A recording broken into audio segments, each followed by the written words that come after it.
Hey everyone! Welcome back to the channel.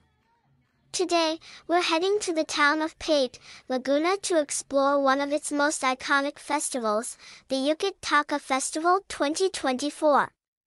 This year's celebration is extra special, and we're focusing on the street dance competition that brings the rich artistry and traditions of Paete to life. Paete is known as the carving capital of the Philippines, famous for its intricate wood carvings, yukit, and colorful papier-mâché horses, known as taka. The Yukit Taka Festival is a celebration of these art forms, honoring the town's craftsmanship and creativity. One of the most anticipated events of the festival is the street dance competition. Here, dancers from different groups don vibrant costumes inspired by Paete's rich cultural heritage, from their intricate yukit carvings to the playful, colorful taka figures. What makes the street dance competition unique is the use of props that represent the tools of the trade. Chisels, mallets, and wooden carvings are cleverly integrated into the dance, showcasing the town's craftsmanship. Meanwhile, taka figures are brought to life through their creative choreography, symbolizing Paete's playful side. Each group brings their own interpretation of the theme, blending tradition with innovation.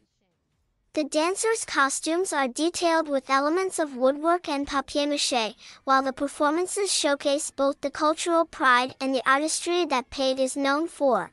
The Yukit Taka Festival 2024 street dance isn't just about competition, it's about keeping Paete's artistic traditions alive, passing them on to the next generation, and sharing them with the world. That's it for today's video. If you loved learning about Paete's Yukit Taka Festival and its incredible street dance competition, hit the like button and subscribe to the channel for more festival features from around the Philippines. Until next time, stay creative and stay festive.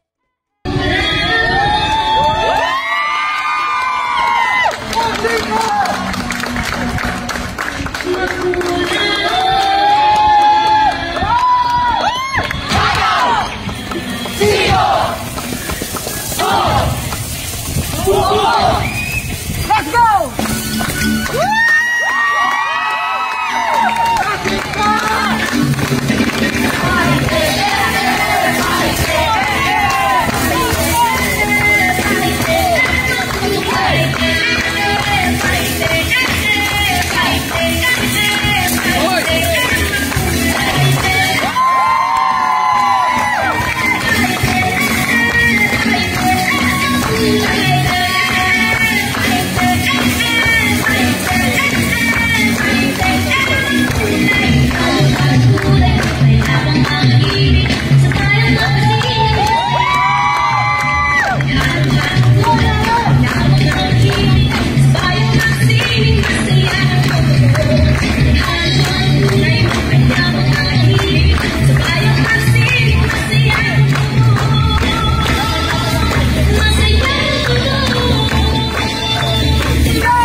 对。